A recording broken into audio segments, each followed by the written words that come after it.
How's it going, everyone? This is K Collections. Shiki Assassin's finally back after like 2 years, so if you miss out on getting her the first time around, well, here's your chance to obtain one of the best welfares in FGO. But like 2 years, that's a long time. Let's see if Shiki still holds up even now. I'll go over stats, skills, give some CE and team recommendations. Starting with her stats, with the release of so many new 4-star assassins, her attack is the 7th highest when compared to the 10 servants we have so far.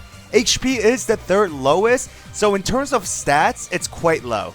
Her NP gains are quite phenomenal, coming at around 34% with an Arts Quick Arts Brave chain. If you use any CEs or skills that boost her Arts or NP gains, then you can approach around 40%.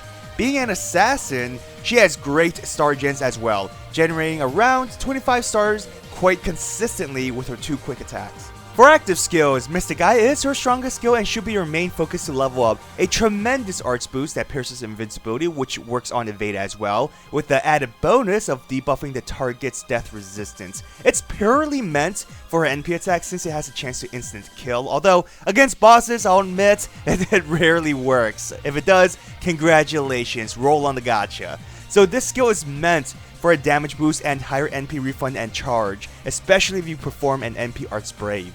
Mind's Eye is a simple evasion and crit boost. Typically, you'll save it for the dodge effect to survive, so if you want her to deal crit damage early on, you'll have to find an alternative boost. But lasting 3 turns, it helps you, it's just that your timing may be off.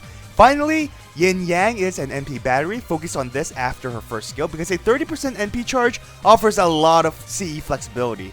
Her Noble Phantasm is a single target that ignores defense buffs. Combined with her invincibility pierce, there's very little that can hinder her NP damage aside from debuffs like attack or arcs down. Very simple, but what makes her NP great is the damage, since you'll have this at NP 5 if you don't slack off during the event. She will receive a rank up quest for her NP like next year, which makes her NP even deadlier by increasing damage and debuffs the target's defense. Her overcharge is pretty much useless against bosses, so use her attack first during NP chains. For CEs, you want to focus on arts, NP damage, and NP gains, and some side recommendations would be crit damage or star gens, but Shiki's main role is to spam her Noble Phantasm.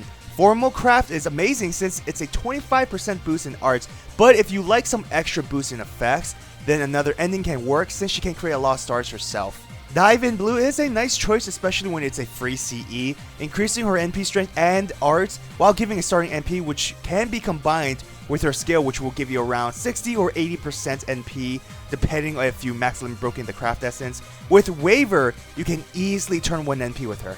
You can purely focus on spamming her Noble Phantasm. Yes, you'll sacrifice her normal attacks, but cute orange jets will make her NP even more deadly. Or you can sacrifice NP gains for crit damage if you think you'll generate a considerable amount of stars, which is a good trade-off because you'll still charge your NP quite fast with crit, but now you're dealing more damage, therefore taking advantage of the stars you generate. Your goal is to charge your NP up to 100% as fast as possible. Crit attacks can easily get you there without NP gains from CEs. But if you want to have all effects, NP damage, gains, and crit strength, then Summer Little can provide you with all 3. You'll sacrifice some percentages in a few areas, but this CE is probably the best for diversity. You can also boost her overall command cards with Mary Sheep. An obvious ally would be Tamamo. One thing to consider, however, is class disadvantage, since you'll typically use Shiki against riders, but even so, Shiki is there to kill bosses as fast as possible, so having caster support won't be a problem, at least until they get bullied. But Tamamo basically makes Shiki insanely more consistent thanks to the arts boost, NP charging, and skill cooldown reduction, allowing Shiki to reuse her arts buff and NP battery more often. The healing provided will also offset Shiki's 1k loss in HP. Waver is another choice. In general, he gives you that insanely fast NP charge. Between the two, Shiki will have 80% NP right away. Of course, the buffs will help you in multiple areas, such as attack, defense, and crit. Unlike Tamamo, you'll most likely use Waver for shorter battles, typically for farming since the NP charging gives you a lot of CE flexibility. If you are free to play, this is good news, since by the time you reach the 3rd wave, Shiki should have at least 20% NP already. Just focus on using her arts attacks as much as possible beforehand. Typically use it to attack before using a wave clearing NP on waves 1 and 2.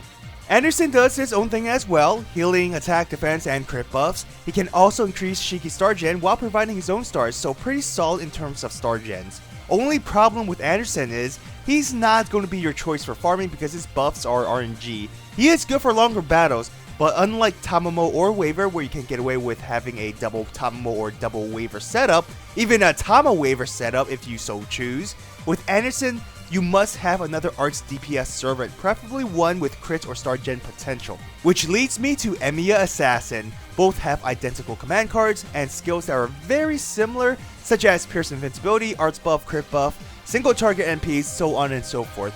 A cool combo to use is Emiya's targetable taunt on Shiki so that you can dodge a single target NP attack.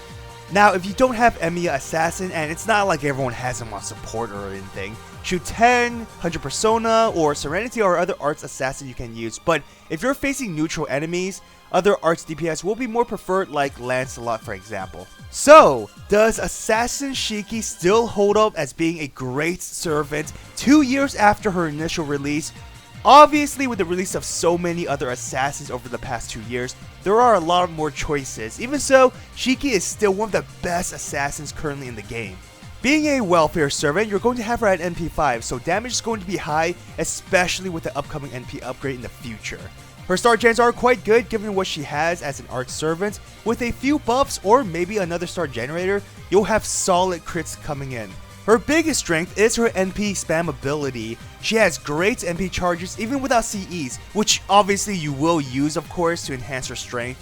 Not only that, the NP battery is a huge plus, along with the arts boost so she can gain a bit more refund from her NP attack and charge more gauge with her normal arts attacks. What makes her NP amazing isn't any grand effects, it's the damage and consistency behind it, with debuffs really being the main hindrance to her attack since she can pierce defense buffs and invincibility. And as an added bonus, she has an evade skill to survive, which also buffs her crit damage, also synergizing well with her own star gens. Weaknesses: her normal attacks are pretty low without buffs or anything, meaning she's heavily reliant on her NP for damage. As we know, an over-reliance on one thing isn't always good.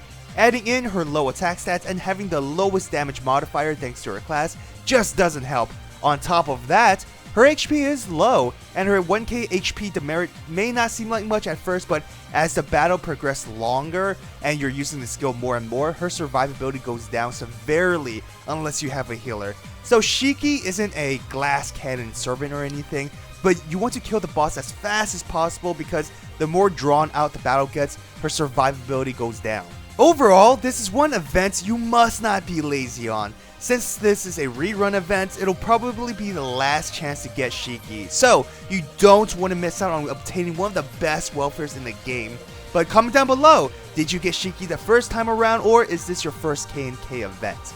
A tremendous thanks to all my patrons for supporting me. If you want to support my channel, check out my Patreon or channel membership. Well, I hope you enjoyed this video. If you did, hit that thumbs up and subscribe to my channel for more Fates content. Follow me on Twitter, Instagram, and join my Discord server. All links are in the description. Have an awesome day, everyone. Till next time.